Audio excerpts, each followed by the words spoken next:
Well, Kanimori your response gives rise to several questions, and let me begin with the first set of questions. You say that there should not be any caste. May I tell you that the DMK alliance in the Lok Sabha elections of 2019 has tried to appeal to caste and has seen the shift of the vote base from the AIA DMK to the DMK. Let's look at the upper caste.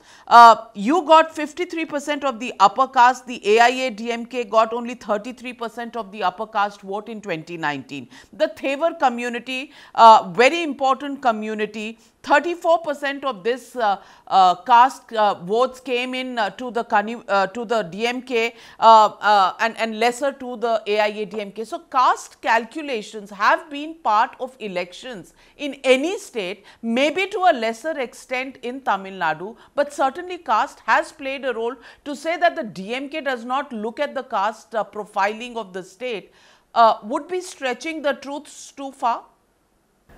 No, you yourself are saying that communities which are believed not to vote for DMK have voted for us.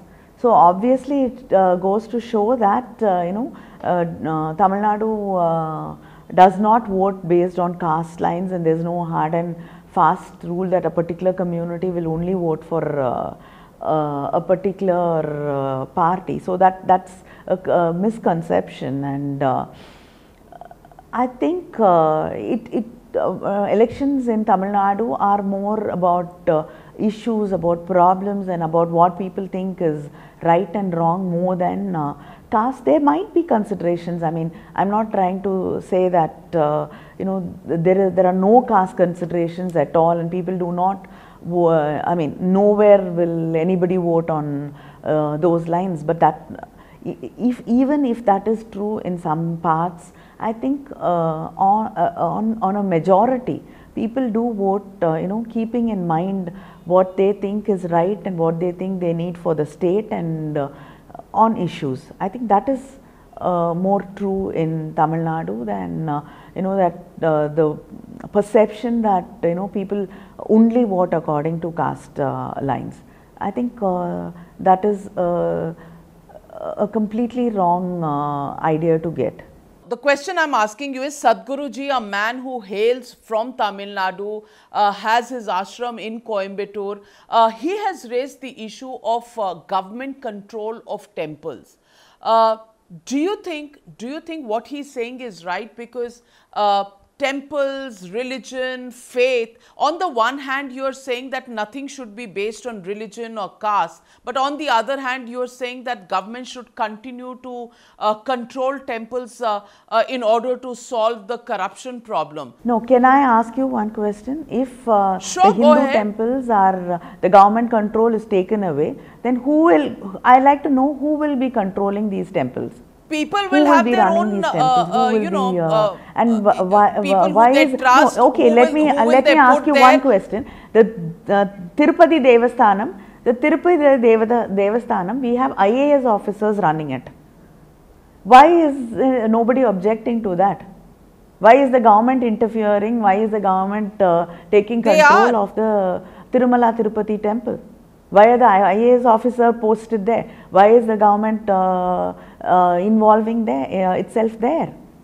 So and I think it's one of the best run temples. For the kind of crowd which it sees, I think it's run beautifully. And when something is functioning very well, why do you want to break it down? And who will be controlling these temples if the government moves away from it? Then who should the temples be given to run? The local community. The local communities will run these temples. Why is control so important for governments? Is it because of the donations that come in? Is it because of the high level of revenues collected through temples?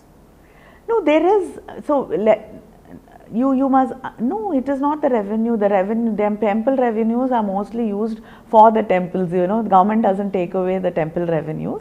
And you should understand one thing, that when you give it to a local community, there are caste factors which will come into play, and there will be a lot of disharmony, and there might be clashes even. Only because the government controls it, these are being avoided. And maybe there are many. I haven't heard what the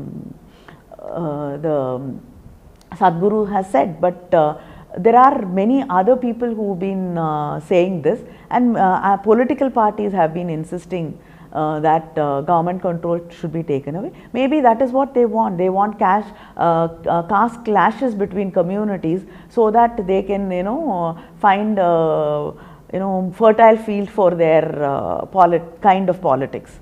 So I think this is not going to benefit society as a whole. So I think the greater good is more important than communities being given control, or private individuals being given control, or ashrams being given control. I mean, everywhere it will be a different set of rules, and I think it will again lead to people being stopped from entering temples. It will lead to caste clashes. It will lead to social justice being taken away. It will be leading to a lot of other social problems, and I think that is not necessary, because we found a way to do away with that, and I think it is working beautifully, and we should not encourage that to happen.